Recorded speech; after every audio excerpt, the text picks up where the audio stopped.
to LOA Today. I'm Walt Thiessen. I've been doing this podcast since September of 2012, and boy, are my lips tired. This is your daily dose of happy. We are so happy you decided to join us today.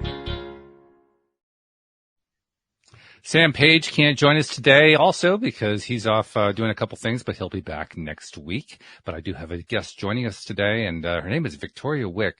Let me tell you, she's a perfect example of the very famous American rags to riches story, because literally she arrived here in the U.S. In the 1980s with just a few bucks in her pocket, and over time turned that into a multi-million dollar empire. So, I mean, it is the classic story, and she's here to tell us about it. So, Victoria, welcome to the show. Thank you for joining me today. Thank you for inviting me. Hey, congratulations for being in the podcast business since 2012. Very few people back then. Yeah. Actually, next month is my anniversary, so it'll be 10 years next month, which is kind of cool. Yeah, there were a lot of people who don't even know what it is yet. You know what I mean? So you've been there for a long time. Yeah, exactly. Podcast, what are those things? Yeah, how do I go and find? I got an iPad. Button? How does that work? Yeah, exactly. But, well, that's part of the discovery process where technology is concerned. But you had another discovery process because you arrived in a country that you didn't know you're from South Korea, if I read the profile correctly. Yeah. So you came from a completely different part of the world to a country you didn't know. You knew it maybe by reputation, but that was about it. And tell us what happened at that point. Yeah, so my parents, I grew up in South Korea. We weren't super rich or anything, but, you know, when you're a kid, and we were upper middle class when we were a kid, you know, you don't really know much about finances or anything. And I had everything, right? I had food. We had, you know, playtime with my parents and all that. My mom was a stay-at-home mom. We lived right on the beach. It was really nice. Oh, that's nice. Yeah. Yeah, this was like, we lived on a little island, where we didn't really get TV signals there. Like it didn't get that far. We had a TV, but you know, it got mostly snow. But with a beach, who cares? I mean, right, exactly. We were out there all the time. But here's the thing. Back in South Korea, my parents, they had 4 girls and 1 boy. I'm the oldest of the 5. And they believed that, back then women, didn't have a lot of opportunities there, other than, you know, looking for Mr. Right. So since they had 4 girls, my parents wanted the girls to have, you know, more opportunities. So they brought us here. Oh, okay. And, upon coming to America, they found out that all their accounts were frozen because you weren't allowed to take your money out or anything. Oh. And then they froze the money out back there too at home. Crazy. And Korea was run by a military dictatorship at that time. So, they were stuck here with $30 with 7 family of 7, 5 kids and parents. They didn't speak English. I didn't speak English, and life looked pretty gloomy. I mean, we lived in East LA. Most of the kids came to school with like, you know, switchblades, and you know there were all kinds of police presence at the end of after school every single day, literally every single day. So, and not much has changed in that area anyway, but. You know, coming from an area where it was really idyllic living to that, it was like a real shock. That's shock. That's culture shock in a big way. Culture shock in a big way. And when you don't speak English, you don't have any friends. You know, we didn't have, back then, there wasn't like a lot of immigration, and there were no English as second language classes. Right? So you had to kind of immerse yourself right in. So, I did the one thing that I could do for myself. You know, my parents went to work basically from 6 o'clock in the morning until about 10 o'clock at night every day, 7 days a week. So they worked 2 jobs each. So, you know, I thought to myself, what is the one thing, is there anything I could do for myself, basically? And, so I decided, you know, learning to speak English is a pretty big thing because we couldn't do anything without learning to speak English. Yeah, sure. So, my father had a dictionary, like an English to English dictionary. And, so he would circle any words with, fewer than 5 letters because that was easier for a kid to understand. So, you know, he would just randomly circle them and I would look for the definition. And then when you look for an English, you know, like if you were to pick up, let's say, Japanese language, dictionary and you were picking up Japanese to Japanese, okay? All the explanations are all English. So you end up with a bunch of words you don't know. Right. So I ended up, just learning words the first year. And, that's how I learned to speak English. And I had a few friends, but, I didn't have a whole lot of time because I started working when I was, 15 years old. Boy, so from that beginning, I ended up building a small business, because I wanted to be a mom. When I tried to do the corporate thing, I realized I was going to leave my kids with a nanny so I could have a career, which is, something I didn't really want to do. So I started a business, and that business grew to over $500 million in sales. And the most important thing I want to say on this podcast is this. I did that because I wanted to spend time with my children. And that was never negotiable for me. So I always, prioritized, their day. So I was there. I drove all the field trip things. I did their homework with them. So I kind of built my business on a semi part-time basis. And it's a really interesting story because you'd be surprised when you have those non-negotiables, how much more productive you can actually be. In other words, you ran into basically a situation where everything around you was hard walls, and you had to figure out how to negotiate the hard walls. Because there were no other options. Right. There were very few options, and you had to kind of think outside the box and really believe in yourself because, things didn't change much from that time to now. Like when I started my business, everybody told me, oh my God, like you have an education. Cause by that point I did get, double MBA and graduated from UCLA, then USC. Wow. So I was qualified and I ended up having a great corporate job. But so, my parents, my relatives, my bosses, colleagues, everybody told me you're crazy. Don't leave. You had an excellent career path. Don't leave, all that you worked for because when you start your business, there's a 95% chance of you not succeeding. And, when you don't succeed and you want to come back to the workplace, you're going to have to start at the bottom. So, don't do it. But I didn't really see a choice because in corporate at that time, back in the 80s, in order for you to get a decent salary, you were basically trading it for a life, 6 a.m. to, midnight, 7 days a week, pretty much. Cause, even though you're not physically there, until midnight, I brought briefcases of work home every day. Sure. Yeah. So that was not good. So life was work or work was life, depending on how you want to say it. You didn't have a life. Right. Right. Right. Exactly. So you made the decision. The way you're telling this, you're making it sound like the circumstances decided things for you. But I get the sense because I know what it's like to make that jump from corporate to diving off the deep end and starting a business and not having any clue whether or not it's going to work for sure or anything like that. There's no guarantees. In order to make that leap, you've got to have something going on inside. It's not something that you do lightly. Right. What did you have going on inside? Well, first thing, I told myself, when I was in East LA going through school, I also worked 40 hours a week while I was at UCLA. Going through school, I wasn't born on this earth so I can just starve and suffer for the rest of my life. Okay. There has to be a purpose to my life. And as long as that purpose, I gotta go find it. I gotta give it my best. And if I give it my best, and it's not good enough, that's my fate, that's my destiny. But I have to try that. And the other thing I was thinking too is I was very successful in corporate. I became a director of marketing, then VP of marketing very quickly. And I helped a Moroccan immigrant. He passed away recently. I remained friends with him for the last 30 years or so. But, Moroccan immigrant who didn't speak any English himself. And he came here literally he jumped a freight ship. He actually was working on a freight ship, jumped it. Wow. And he was picking puka shells on the beach for $1. He actually made a necklace for $1 in Hawaii. Wow. But by the time I ran into him, he was doing about $150 million a year in gold chains. And he had Mr. T, Vanna White. Those were all his hats. Yeah. So, I joined the company and, he absolutely loved me. He gave me all kinds of opportunities, let me make mistakes and, he just really believed in me. And, part of it is because he was so impressed with the degrees that I had. But basically I just thought, if I can, 3 years after I joined his company, we were doing about $450 million a year. We launched some amazing things. I did some marketing campaigns and everything. And I thought to myself, you know what? I could continue working for his dream, or I could start to build my own. And so, I had a great understanding. I told him I would never compete with him directly. In the categories that he was in. He was in, gold chains and stuff like that. And I did everything other than, even to this day, that's the one thing I don't do. Okay. He's passed away, last May, I think.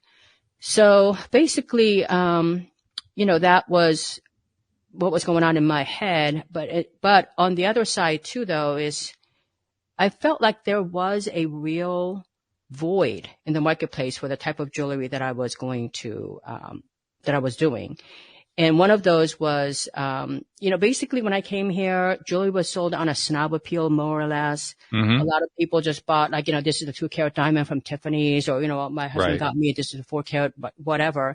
There didn't seem to be a whole lot of style at that time. And at that time, there was like a daytime jewelry, nighttime jewelry. There was really, women were just starting to go to work outside the home for the first time in a professional capacity. We had, titles like director of marketing and things like that. So I thought, you know what? I don't understand why there's no personality reflective jewelry out here. There's no jewelry that you can wear that's sophisticated, understated, that you could work in a workplace. I mean, you either had fancy diamonds, or you had junky plastic jewelry. So I felt like there's a huge void, in the market. And, there was just a lot of uphill battle when it comes to the money part of it, because, jewelry is one that has a very high barrier to entry.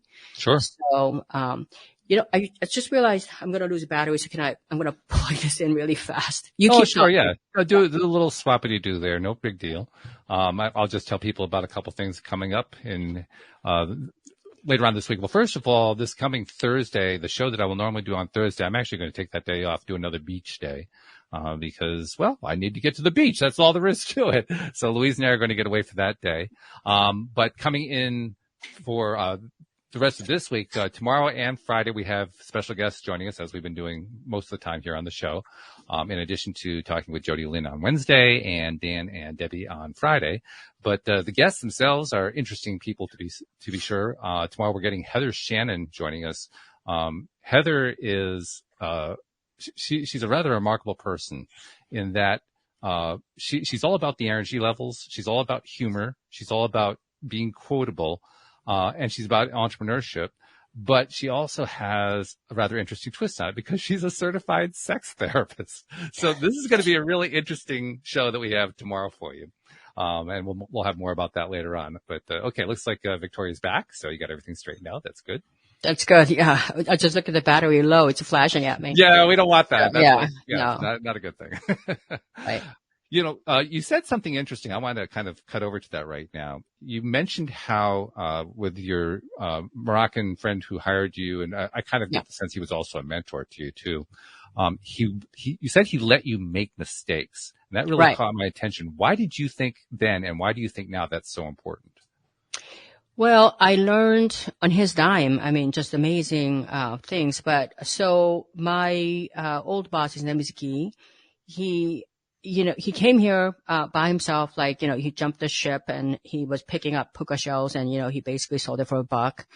And, I think he told me he worked a couple of years just to be able to buy a ticket to come to San Francisco, where he was able to then, sell individual pieces of jewelry. So, he's got an amazing life story, but, I think he was very impressed with my degrees and, he hired me right out of school. And, I made some mistakes. For example, he launched a herringbone chain. Herringbone chains used to kink a lot, and, that wasn't the major source of returns.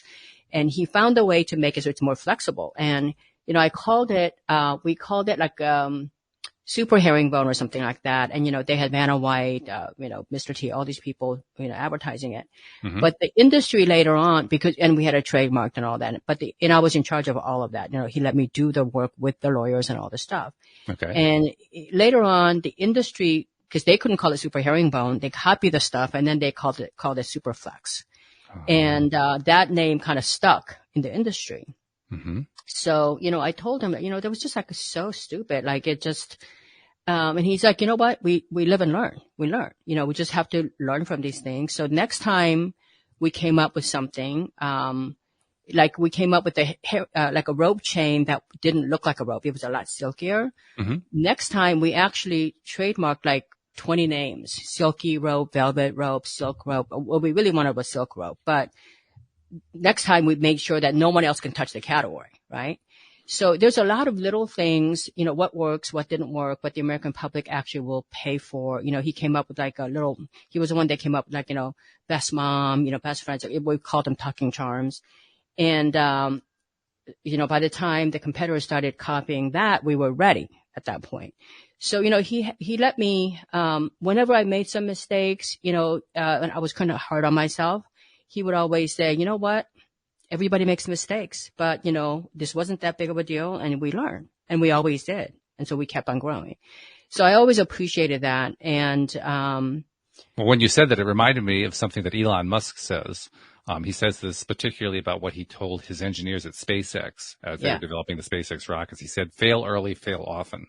Right. He wanted them to go out and make a lot of mistakes because he knew they would learn faster that way rather than the way NASA had done it, where it took them like 20, 30 years to learn how to do something. Right. Well, if you look at the Amazon story too, a lot of people think that Jeff Bezos never made any mistakes. And I mean, his mistakes were so many. You probably recall that he didn't make any money for like 20 years. Mm-hmm. I mean, for every quarter, he would he would go around CNBC and talk about how he, lost less money this quarter. And it just went on for every quarter. Yeah, it was almost like they had like a drawing going on. Like, let's predict how long it's going to take for Amazon to go under. That's pretty much what the tape was on television all that time.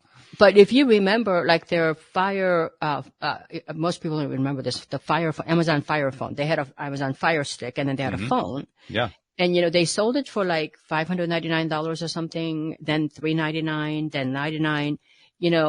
At the end of even with all their Prime people, they couldn't even give it away for $1. They had to actually hire hazmat people to take it out. But here's the thing. They learned a lot from it. They learned a lot from the technology, what people wanted, what they didn't want, because in that Fire phone, they actually put too much into it, right? Mm-hmm. Mm-hmm. So at the end of the whole thing, what came out of that incredible failure called the Fire phone, what now is Alexa it's exact same team. They came, that became a pretty, they kind of control the world right now. So I think, when I started my own company, I let my employees make mistakes, in a very confined way. And every time an employee would make a mistake, we would learn to never make the mistakes in a bigger stage. Mm-hmm. So, when I launched my company, like, the jewelry business was very much done in New York, LA, Chicago, mostly New York. We had Saks Fifth Avenue, Macy's, all those people in New York. But my first business trip, I went to Dallas because I thought, you know what? It's a big enough market where I can actually get a really good read. But if I start to make some mistakes, no one's going to care. I didn't want to make my mistakes at a place where it's going to matter to me later on, Mm-hmm. So, it just turned out I did make a few mistakes and they weren't critical, but, it would have, at that stage in my of my business, if I had made those mistakes when I was in New York where the stakes are bigger, I probably would have gone under. Sure. Yeah. I understand that. So there's, again, an illustration of just how valuable it is to make the mistakes early because you save yourself from making them later on. You also mentioned Dallas, and it brought to mind something. This is somewhere around episode 1783 or something like that. I don't know what the exact number is. My 5th episode was with a gentleman named Fred Cuellar. I met him and talked with him in the last part of 2012. And he had also made his fortune in the jewelry business, doing custom jewelry, and he had started in the 1980s. So I'm thinking, wow, this is a real big complete circle that we're drawing here. From 10 years ago to today, because you have very much the same kind of thing going on there. Yeah. So talk a little bit about how you got into the design part of jewelry. Yeah. So now that's really interesting. When I was in school in South Korea, women didn't have a lot of opportunities, right? So, if they went to college, they'd go to college for like affluent, children, females would go to, get a degree in something like home economics. They actually had a master's degree in home economics. Piano or, something that wasn't really academic. So, I would, always tell my mom, like whenever they would ask you, like, what do you want to be when you grow up? I would say something like Van Gogh, so I was very drawn to art. And, I won all kinds of art competitions, little kids competitions now. We're not talking kindergarten, things like that. Sure. And, so when I came to America, the first 6 months or so, I didn't speak any English. And even though I was learning words, I couldn't actually put them together. Right. And so I usually communicated by drawing things out. Like I would tell my teacher, like, I need to go to the bathroom, or where's the bathroom? I would actually, draw those out almost like a Pictionary type thing. Sure. Yeah. So I got very good at it. So it allowed me to learn English faster, actually. When you draw like a toilet, they would say toilet. And so I would know what that word means, right? Right, right. So, eventually, so that skill of communicating quickly, visually was very, so I learned to do that. And then when I went to college, I was still working basically 40 hours a week off campus. And, UCLA is like a very demanding school to be able to do that. It's a quarterly system. And, so I didn't have a lot of friends. I didn't have like, like a sorority event or anything I could go to. So the, few weekends, when I came home, downtime, I would either read, fiction. I'm a huge fiction reader, or I picked up painting, and I would paint to express my emotions, express, what I'm seeing outside, if I'm happy or whatever. So when I became a jewelry designer, my jewelry designs actually have a very close emotional connection. It's not just like, oh my God, that looks like a flower. Or if I'm doing a butterfly or something, it doesn't look like a stick butterfly. It looks like, there's usually a purpose. Either it's landing or it's leaving or, it's doing something. So American public really had never seen like critters in jewelry that's really done elegantly, fine jewelry wise.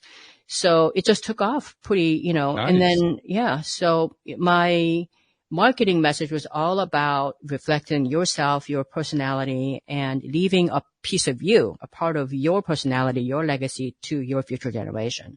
As long as you're buying jewelry, you might as well get something distinctive that reflects your personality, your pocketbook, your lifestyle. And that became a very, very interesting marketing message too, because it's not anything about snob appeal at that point. Right. It's really about giving you permission to be who you are.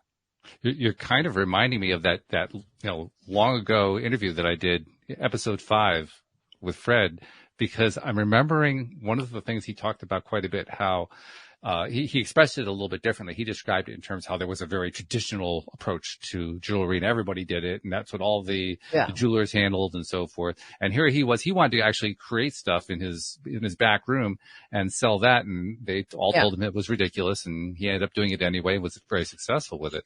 And his way of expressing it was, he wanted people to have jewelry that met their personalities, which is very similar to what you were just describing. Yeah. In costume jewelry, it's easier to do because that's what they're supposed to be for. In fine jewelry, it's harder because. Yeah. Oh, yeah. And he was telling me about that because he was doing it all with diamonds and gold and so forth. In fine jewelry, it's a little harder. Yeah. So, cause you're taking a bigger risk, because if you don't sell it, you're taking like a 70, 80, 90%, markdown on that.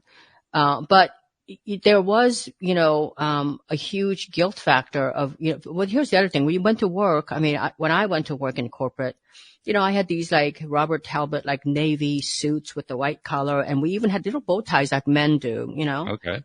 That's how we went to work. That's how women were expected to dress for work, in little miniature suits and little pumps, with stockings on. Wow. And if you see a bunch of corporate people like, walking from a place or to a place, and you just saw them at like just maybe even 30 feet away, you couldn't tell one woman from another woman. They're all of course. Right. Right. So, jewelry, sophisticated, understated jewelry, allowed you to be looking like you're successful. Sure. You're understated. You had, and when you're going for job interviews, you look like you're somebody who is successful, who's going to take care of yourself, who's going to reflect the company well. So, that actually became a part of my marketing message. And so, worked out great, so. Yeah, apparently it did. Obviously it succeeded wildly, almost beyond your wildest. Yeah. Did you ever actually expect it was going to get as big as it did? I mean, seriously. Yeah. So actually, the biggest part about, building anything is being able to set goals and stick to it. Mm-hmm. So like, when I left the company that I worked for, and I was making really good salary at that time, so that made it harder for me to leave. Sure. But I thought to myself, you know what? I'm only willing to work 20 hours a week because I've got 2 kids. Mm-hmm. And, so if I'm only working 20 hours a week, obviously I'm not going to expect to make, $300,000 a year doing that.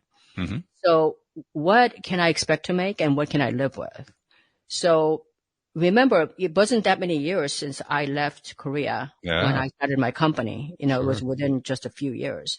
So I thought, living in East LA where my American dream at that time just was something like, if I could just buy a used Camaro for myself and I can pay my own rent so I didn't have to share it with my 5 other, my siblings, 5 of them. Right. That would be a dream come true. So from that point to when I had my own children now, I thought, if I could just make $3,000 a month, I could, and I'm working 20 hours a week and that's not non-negotiable. Then I could pay my rent. Rent was about $1,200 a month for me. I could pay my rent. I don't need a new car for the next 10 years or so. I could pay my rent. I could feed my kids. And, I'm just going to give up any dream of owning a home for now, until the kids are growing. And so in order for me to make but, I did the math and I thought, okay, $3,000 a month would be great first 2-3 years. But if I don't make it, I could live on $2,000 a month. So, so my goal was the $3,000 a month. And I thought, what would I need to do to make the 3,000? If you looked at, we didn't have internet, we didn't have email systems back then. So we had direct mail pieces. Right. And I couldn't actually, I didn't have money to buy, direct mail lists. So it was expensive. People don't realize how expensive that was. It's crazy. So I thought, you know what? And I didn't have money to print catalogs. Catalogs are very expensive to print. They're $50,000, for a thing. And then they're expensive to mail. So I thought, I took I had a 35 millimeter camera and I took pictures of, it wasn't professionally done, but I got a little light box and I did it and I would bulk print it and it was like 19 cents to get it printed. Okay. And I would send, like 4 of those, like in an envelope to Neiman Marcus, Saks Fifth Avenue. I sent them to Harrods, London, all these places because 4 of them actually went in one first class stamp. Okay. With a nice little, cover letter. And, the first class stamp was like 8 cents or something. But I didn't have a list, so I went downstairs. I lived in a big city. They had all these travel agents back then. The travel agents always had, names and addresses of all the gift shops.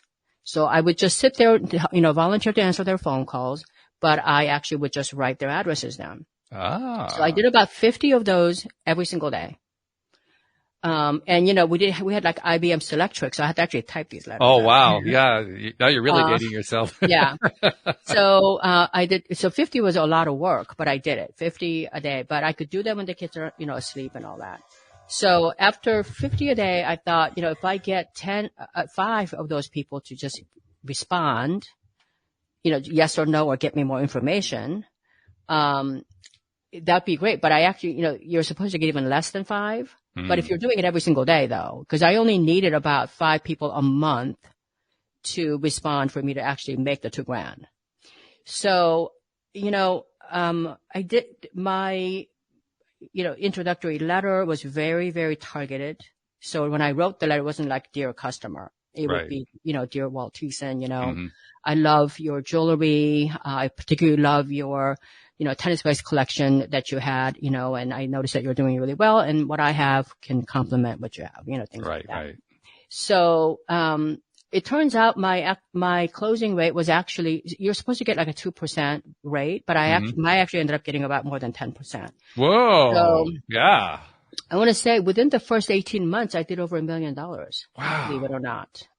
That's got to be a shock. I don't care. Yeah, it was. It was crazy. It was crazy. So, then you had a whole other issue because I couldn't finance the business, the vendor. I mean, it was just a whole other issue. But, I want to say like the first $1 million was just hard work, but, The other thing too is like, when people started calling me back, they would call me back at a very inconvenient time for me because my kids are basically up. Most of my customers are in the East Coast, so they'd call me 9 o'clock their time, which is 6 a.m. my time. Yeah, right. So, 6 to 7 a.m. I can answer the phone, but 7 to 8 a.m. I'm taking my kids to school.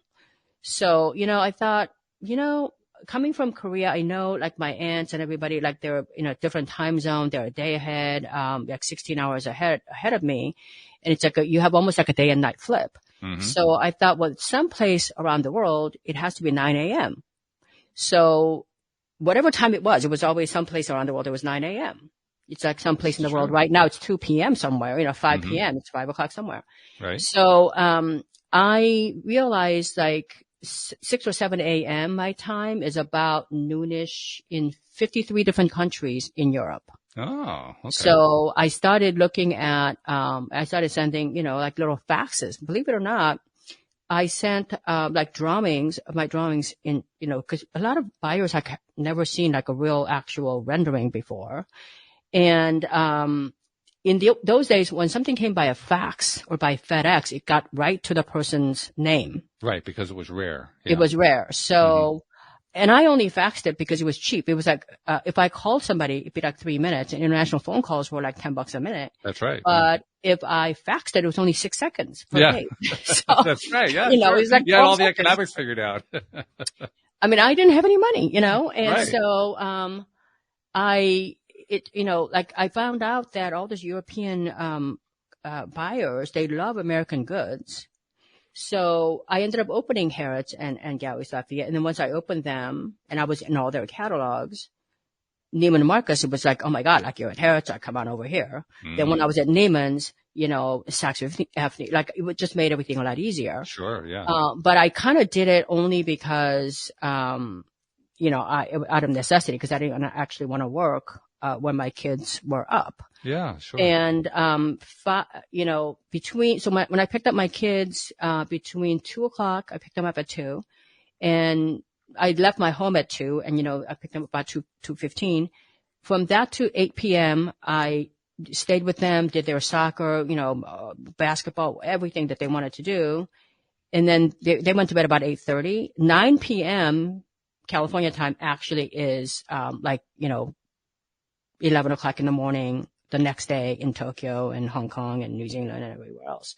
So I actually ended up opening a whole bunch of department stores back there. So I had a global business before I had a domestic business, believe it or not. Apparently, yeah, which is pretty wild. It's kind it of was backwards, pretty wild. Yeah. Mm-hmm. Yeah, very interesting though. Yeah. Very interesting.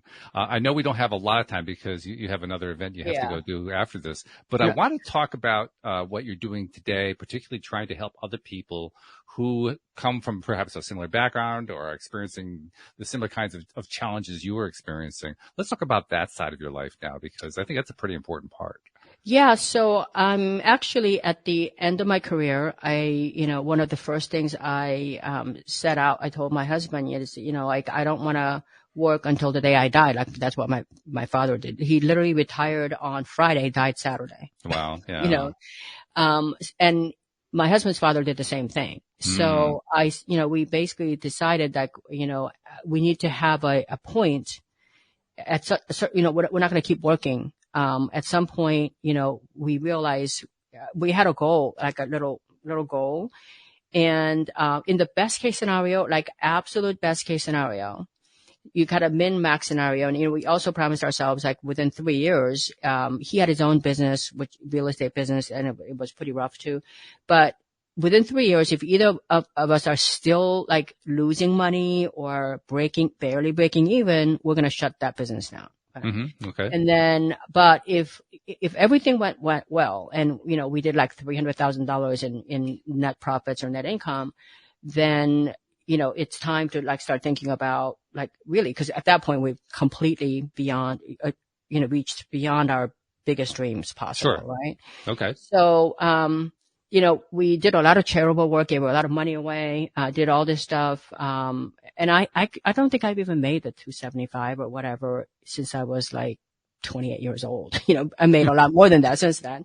Right. So right now I'm at the point of just helping other people succeed, lifting other people, and just improve, in my father, he's not with us anymore, but my father, my grandmother, we come from a family that dates back to the year 1310.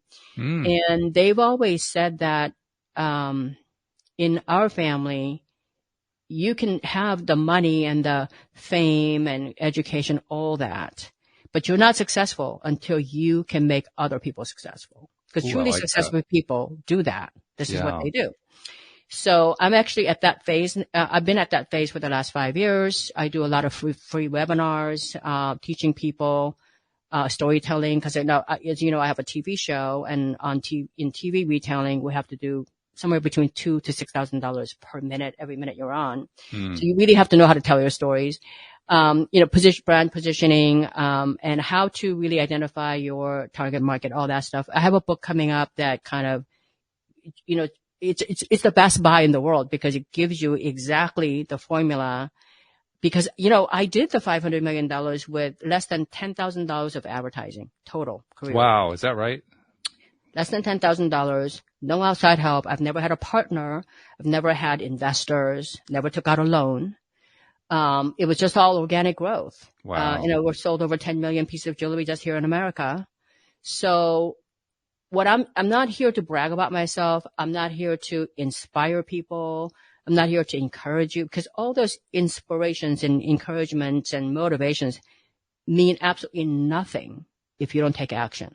And you have to figure out what actions you are going to take, and what do you really want out of life? Because if like with me, I wanted to spend time with my kids, and that's something I treasured, and I've always had that time.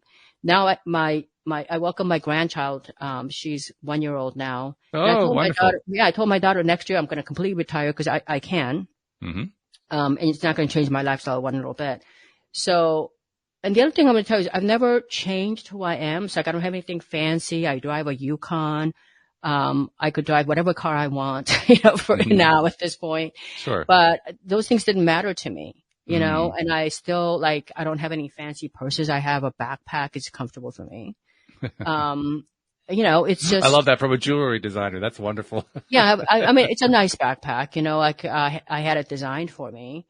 It's a vegan leather thing. Because backpacks, you only have JanSport backpack, which I carried for a long time.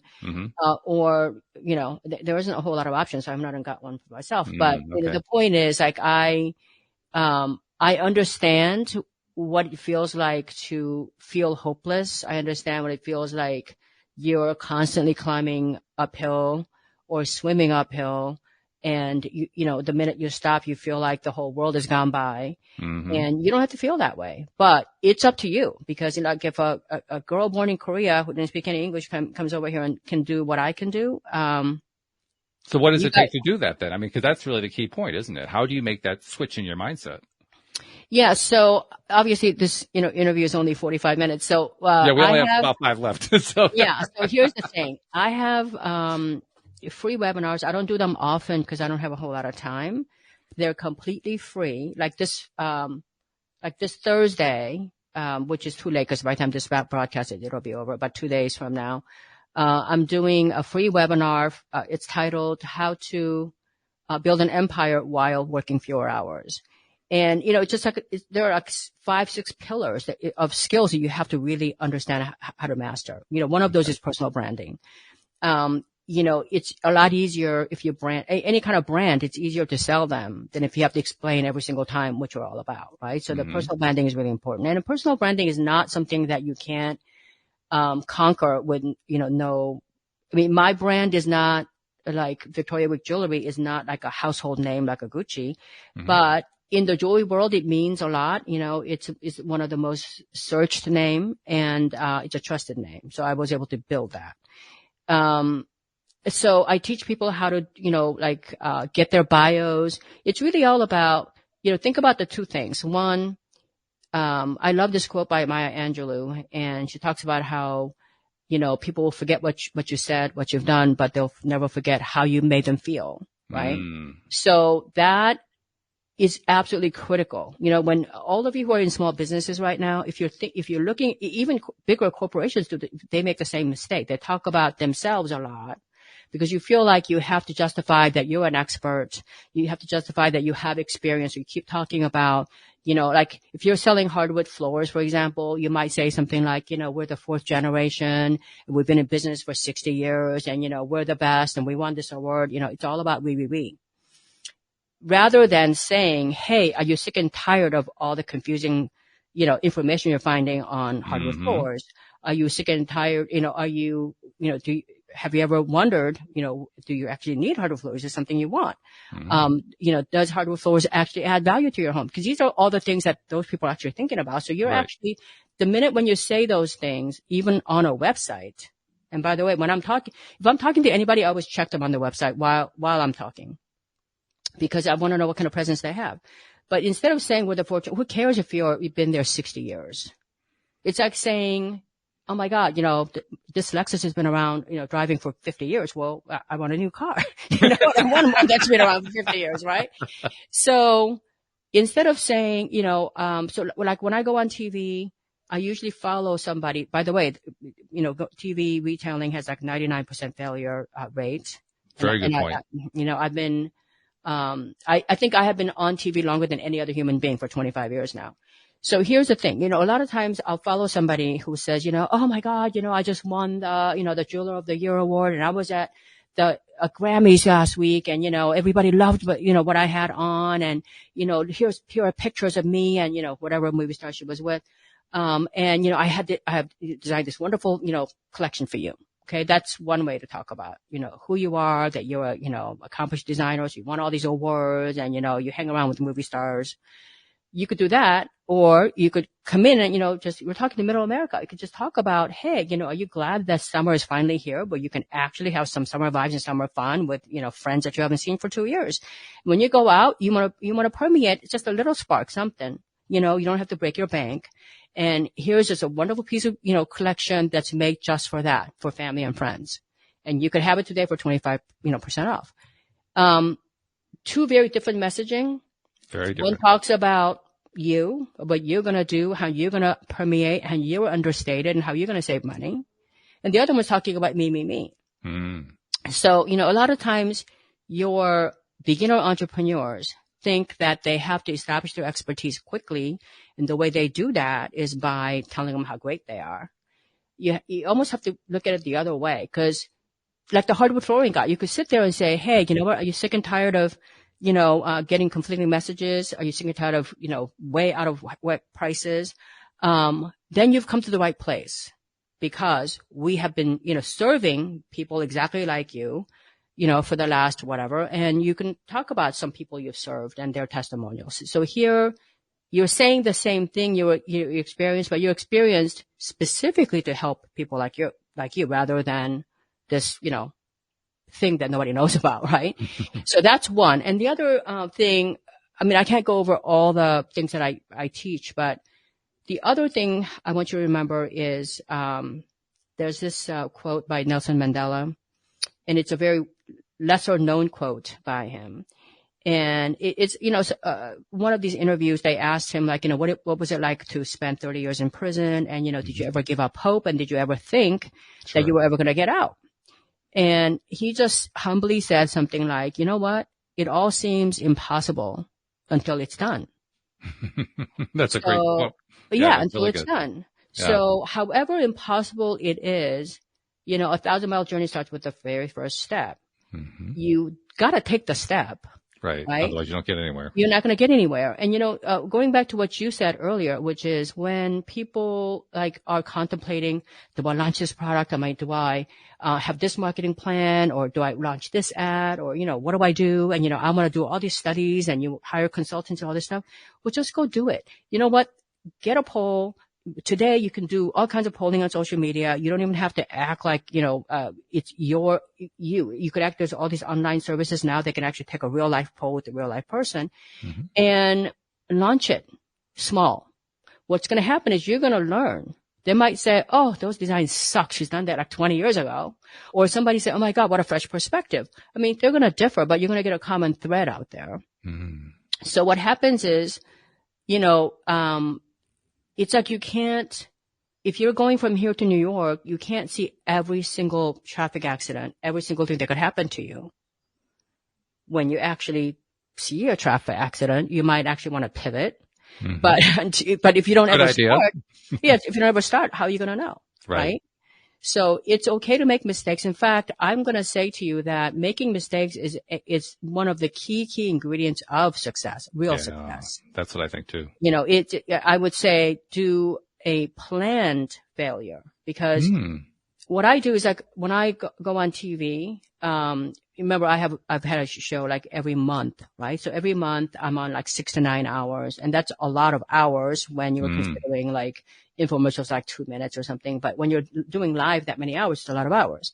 So let's say last month I sold a bunch of watches, tennis bracelets, some rings, and I look at the comment. In fact, my buyer just told me, he was really disappointed with something that didn't sell last time I was on. It was like $565 pink something. But all the white stones at that price point sold. Okay. Okay. So I think to myself, okay, so all the white stones sold. People want simplicity or whatever. Fine. But so in the fall, so even within all the whites that sold, was it all the white that sold, or was it whites at a certain price point, or was it whites that were updated classics? I look at that and I go, okay, well, you know what? They actually bought whites with updated classics. Okay. They wanted to get something that was really classic, but they wanted a little bit of a modern twist. So I do it. But then when I do the next one, I go, I can do the updated classics, but how updated do they want? Do they want some innovation with it or not?